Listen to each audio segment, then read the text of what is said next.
आप लोग जुड़ता नीनू भैया। प्रणाम नमस्कार। एगो हाजिरी लग जाए रउआ लोगन के।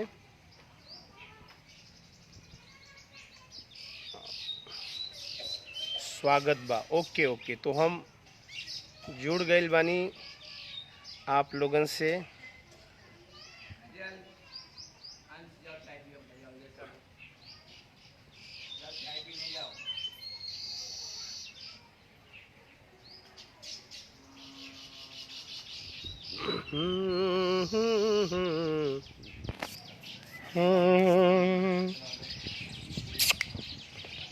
अच्छा आइए है, आइए है बैठा ना, है बैठा। हार्दिक स्वागत बा अखिलेश्वर भैया, स्वागत करतनी रउआ के। बिमलेंदु जी सही जुड़ल बानी हम। गणपति सिंह जी आई जा, एक बार नाम हम रउआ लोगन के ले लें, कुछ लोग जुड़ जाओ, ओकरा बाद हम माई के गीत से शुरुआत करब।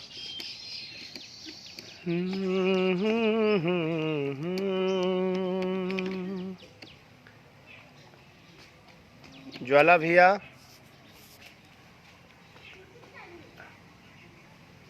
प्रिय राकेश बाबू, सादर स्वागत अभिनंदन बा। सारण भोजपुरिया समाज के मैसेज आ गइल बा हमरा।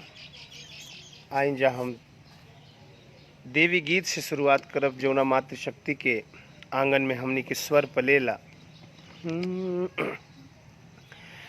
तोहरे कृपा से मैया महिमा अपार बाटे, अपने कृपा के चादर असही फैलाई द। दुनिया जहान जाने सारण भोजपुरिया समाज जाने, ए मैया यह आंगन में आज आपन तू छाया लहराई द। एह मैया एह ग्रुप में आज आपन तू छाया लहराई द। सादर स्वागत बाटे ज्वाला भैया के, अभिनंदन करतानी हम। अरे सोने के कंगनवा मैया, चांदी के पायलिया हो कि छम छम बाजे ना। सोने के कंगनवा मैया, चांदी के पायलिया हो कि छम छम बाजे ना। त चलत सगरी डहरिया हो कि छम छम बाजे ना। राम भैया आपके भी अभिनंदन करतानी हम। पंडित सतीश शर्मा जी के भी, म्यूजिशियन हमरा साथ में नइखे जुड़ पाइल। और आप लोग तो जानते बानी कोरोना कारण की नेवढ़िया थाना सील बाटे, एरिया पूरा सील बाटे, खातिर हम कोई केहू के बुला ना पौनी है, क्षमा चाहता नहीं। फिर पूरा टीम के साथ में कबो हम मुंबई से लाइव आइब, हमार वादा बाटे अपना पूरा टीम के साथ में। तब तक जौन भी हमनी के पल बाटे गीत संगीत में ऐसे ही ओकल में गुजारे के बा। गंगा जी के तीरे मैया शीतला महारानी कब खबरिया। आज हम जौन गीत गा रहल बानी जा सब कोई खातिर, आज प्रभु राम के स्मरण के दिन बा। पूरा देश, पूरा विदेश, देश, हर प्रांत के लोग प्रभु राम के प्रति आस्था विश्वास के साथ उनके स्वरूप के दर्शन कर रहल बाटे। और इस सारण स्वरूप ग्रुप के सभी महानुभाव जितना भी लोग हमरा के देख रहल बाटे, हम सब कोई के अभिनंदन करतानी। राम भजन से भी अभिनंदन करब हम, लेकिन माई भगवती के गीत एक खातिर कि सब कोई के जीवन में एक नई ज्योति जले, यह हमारा अरमान बाटे। गंगा जी के तीरे शीतला माई के बखरिया कब खबरिया ले बूना, तब बबलू जो हेला डगरिया, कब खबरिया ले बुना।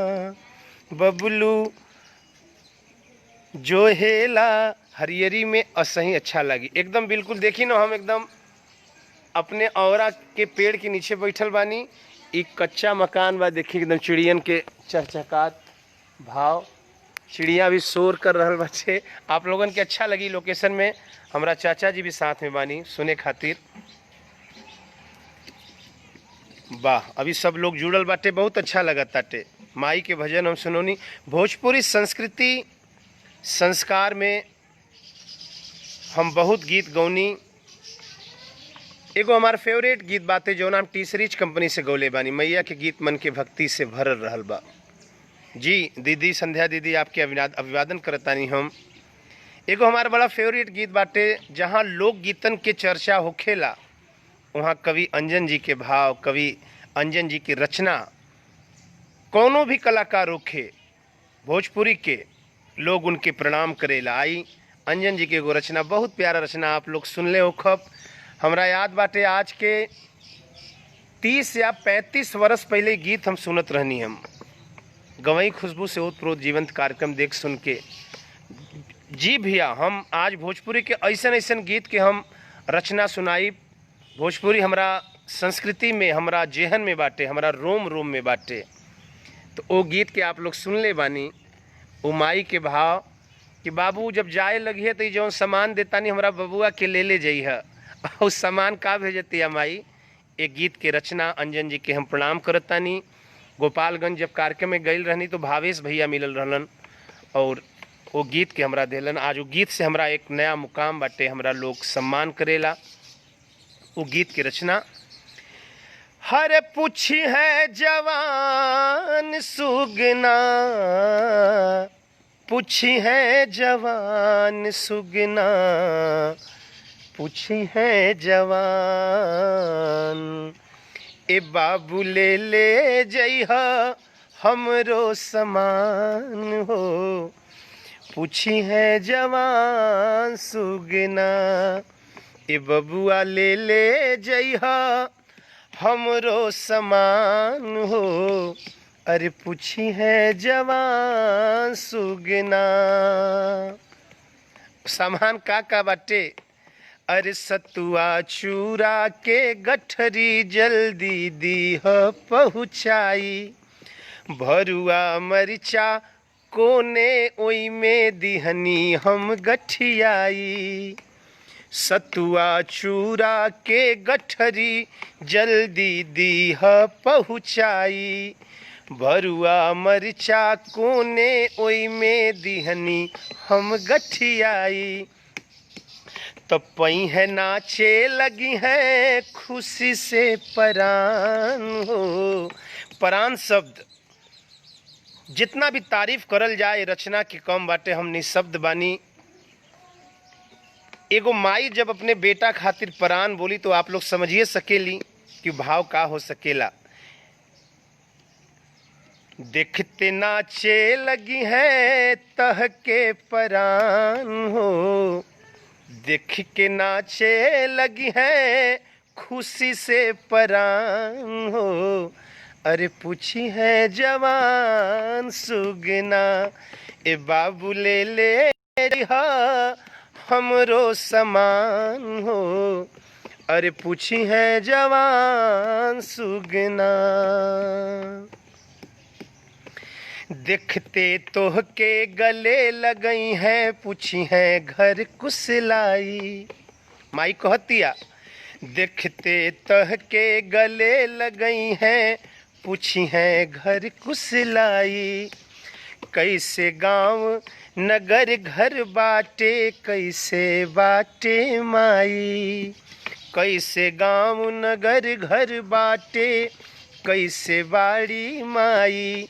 कैसे बाड़े घर में, कैसे बाड़े घर में लड़का सयान हो।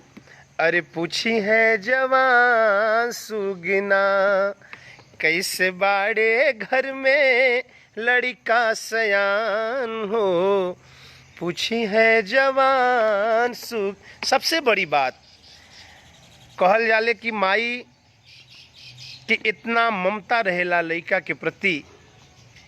एक तरफ तो सामान भिजवावतिया, दूसरे तरफ उ दोस्त के बोलतिया कि ई मत कही है कि तहार माई पाकल आम हो गईली बाबू, नहीं तो बड़ा चिंता हो जाई।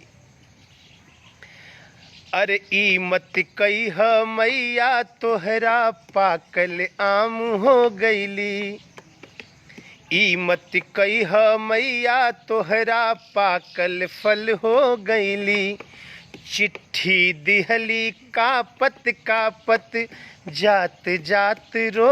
मत कहिए बाबू की तोहार माई रोवत रहे। हम उ देश के माई बानी जौना देश में झांसी की रानी, जौना देश में स्वयं लक्ष्मी के अवतार भइल बा, सीता के अवतार भइल बा, राधा के अवतार भइल बा।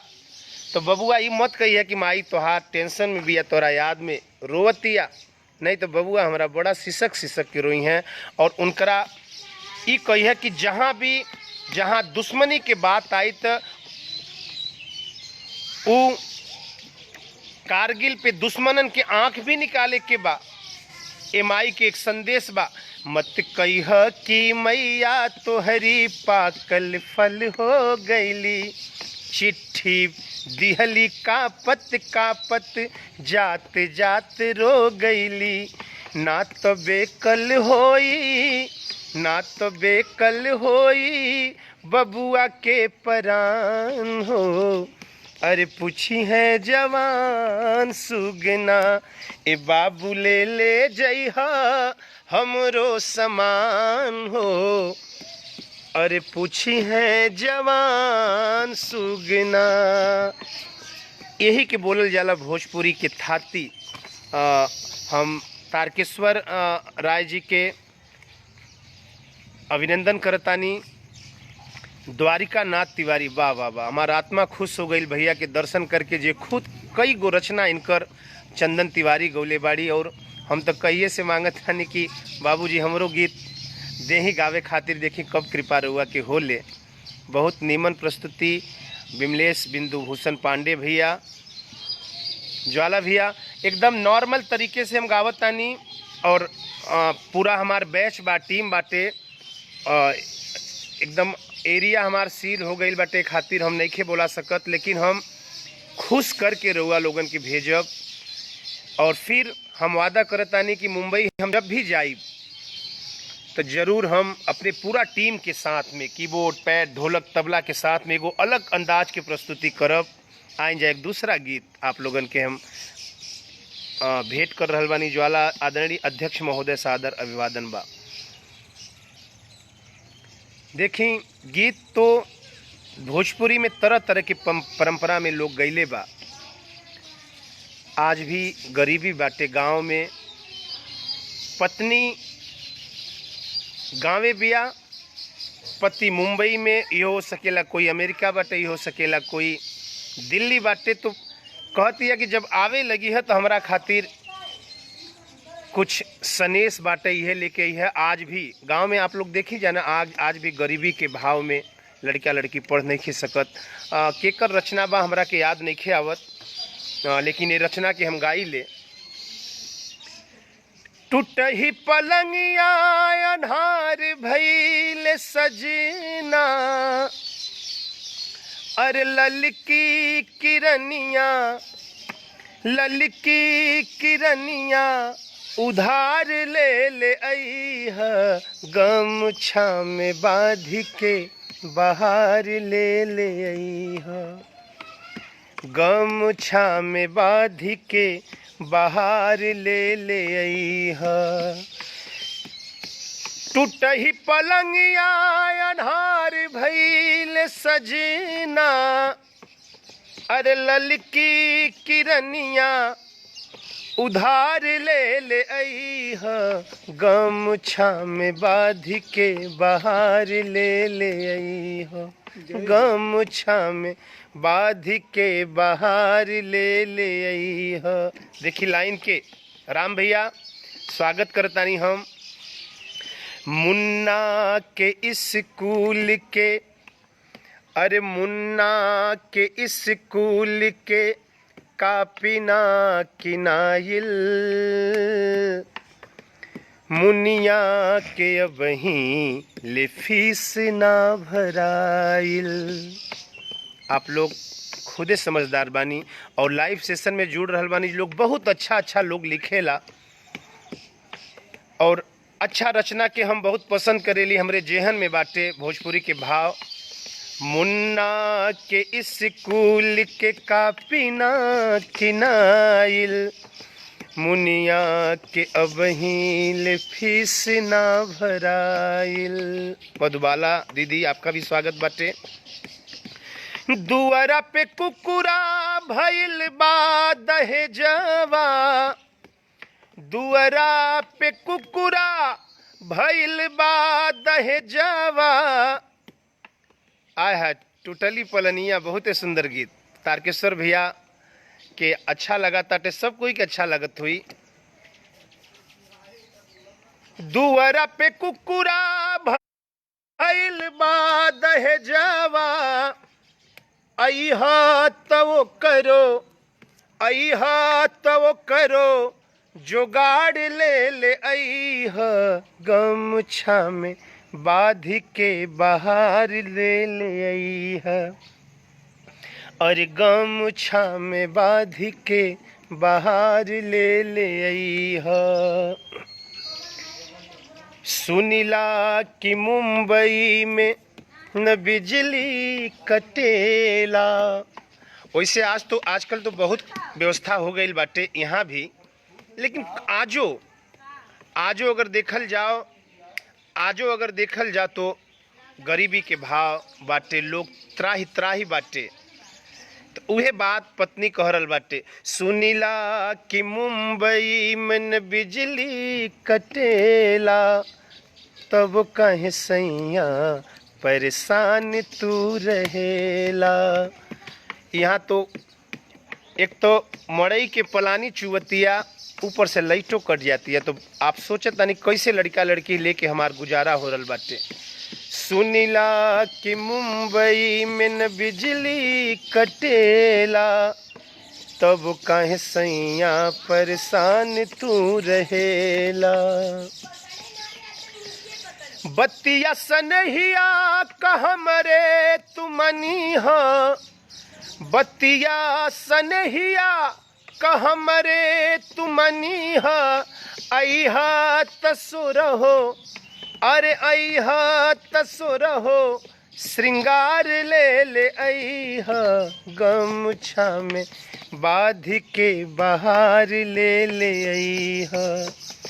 ज्वाला भैया गमछा में बांध के बाहर ले ले अइहा, गमछा में। दुआरा पर कुकुरा भइल बा दहेजवा, अइहा तवो करा, अरे अइहा तवो करा, जोगाड़ ले ले अइहा, गमछा में बांध के बाहर ले ले अइहा, अरे गमछा में बांध के, अरे बाहर ले ले अइहा। ई बाटे भोजपुरी के भाव। आज लोग तो देखते ही भी है जा आप लोग कि भोजपुरी के संस्कृति के लोग धज्जी उड़ा रहल बाटे। ये सब गीत सुनला के बाद ऐसा लगेला कि आत्मा में बड़ा शांति मिल रहा बाटे। तभी तो हम गईनी। तारकेश्वर भैया जुड़ल बानी, विमलेंदु बाबू, विमलेंदु भैया आप भी जुड़ल बानी जा, मधु दीदी, संजीव त्यागी जी, साहित्य अकाव्य जगत के चमकत सितारा प्रिय अनुज बबुआ, संजीव बाबू के स्वागत बा। हम भी स्वागत करतानी। भोजपुरी के भाव में, भोजपुरी के संस्कृति संस्कार में जितना नीमन गीत होके उतने ही हृदय के करीब होखेला। एगो हम गीत गौनी, आज के 10 साल 5 साल पहले भी लोग यह कहत रहा कि अरे गाँव में शिक्षा नहीं खे, गाँव में बेरोजगारी बाटे। लेकिन आज जब कोरोना काल में ऐसा स्थिति आयल तो लोग गांव के तरफ पलायन कैलस। बेटा थोड़ा सा आप चुप करवा सकते हो, देख रहे हो ना आप लोग उधर, थोड़ा इतना तो कर दो मेरे भाई, उन लोगों को ना थोड़ा सा हटा दो।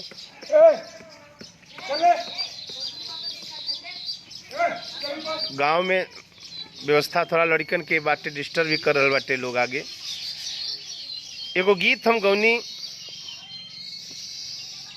आपके बताओ तनी ना कि आज कुछ लोग कहत रहे कि गांव में बेरोजगारी बाटे, गांव में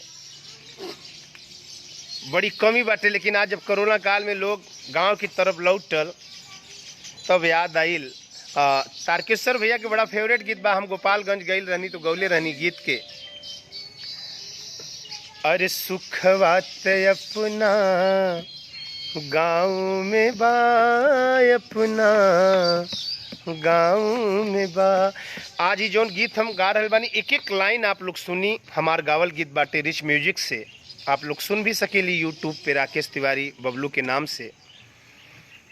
ऐसा लागी कि जौन हम गीत गा रही बानी तारकेश्वर भैया के ऊपर बीत रहल बा, विजय पाठक के ऊपर गीत रहल बा, हमरा ज्वाला भैया के ऊपर ही गीत बाटे।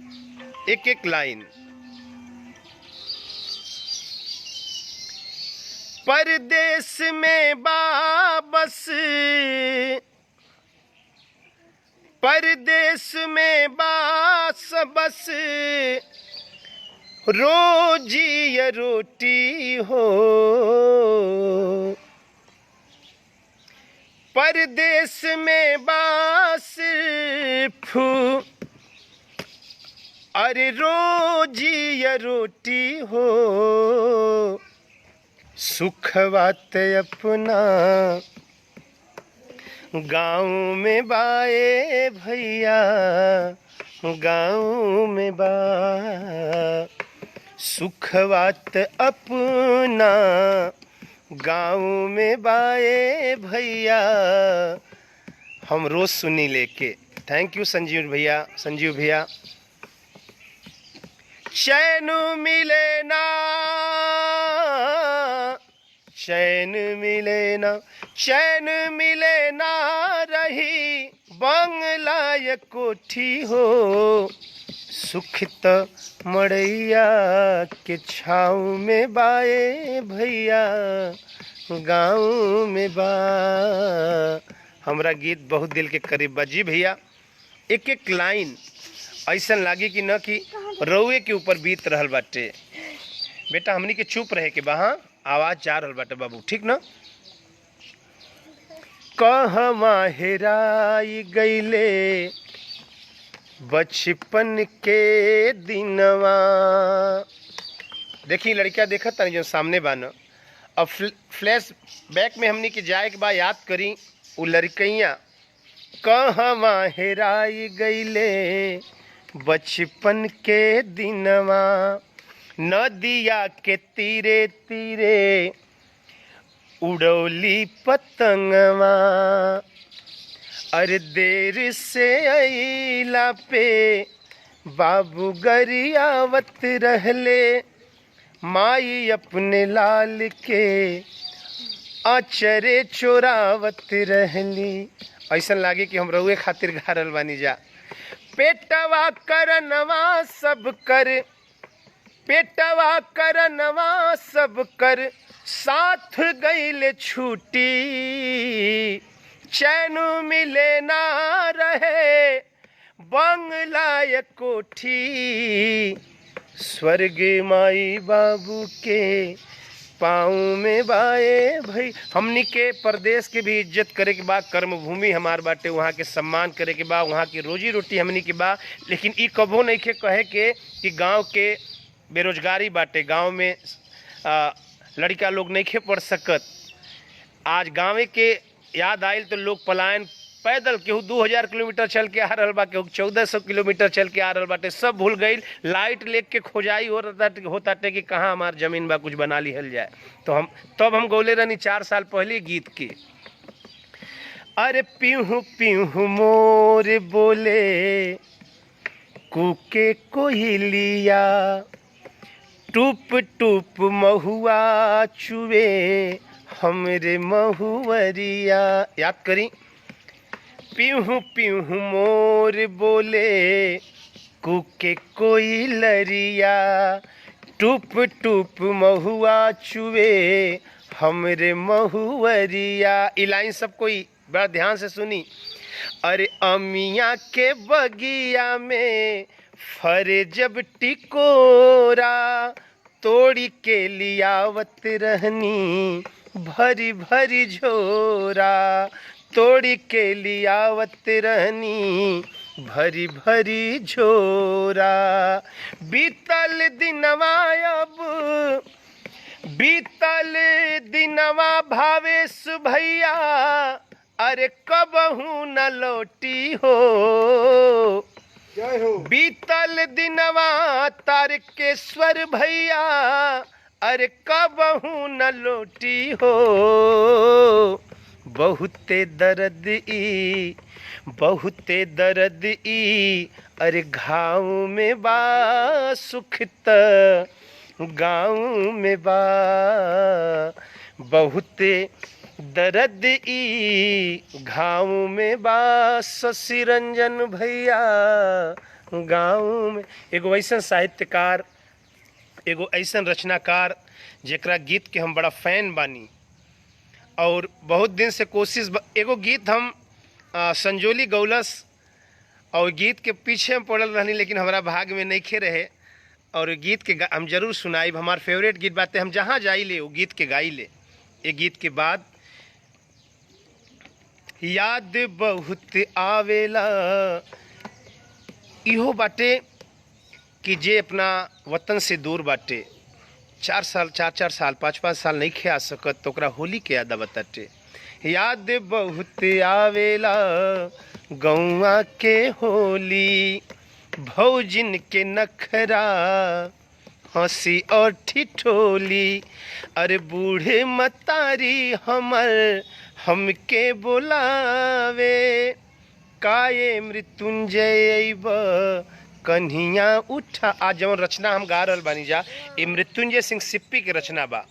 हम बहुत कलाकार के देखी ले कि रचना गावे ले, लेकिन रचनाकार के नाम नहीं खिले। तो हमार जहाँ तक वीडियो जा रहल बा उनकरा से भी हमार वंदन बा, अभिनंदन बाटे कि कभो भी केहू के गीत गाई तो ओके प्रधानता देई, उनके मान देई, उनके सम्मान देई। ई हम हमेशा कोशिश करेली कि जेकर भी रचना होके ओकर स्वयं आप लोगन के परिचय कराई हम। बूढ़ी मतारी हमर हमके बोलावे, काये मृत्युंजय अइब कन्हिया उठावे। बतिया कर जवा छेड़लस, बतिया कर जवा छुअलस, लोर गईले छूटी हो। टंगरी फसल कौना दाँव में बा, सुखित गाँव में बा। लड़का लोग के डांटी मत, इतना शानदार वातावरण। तो जी भैया, हम थोड़ा सा ओकल इन लोग के तेज रहे तो हम सुन ले कि आप लोगों की सुनाई दे कि ना दे, एक खातिर हम तनी से मना कनी बच्चन के। तो ई गांव से हमनी के जुड़े के बा, गांव से जुड़ल रहे के बा, लेकिन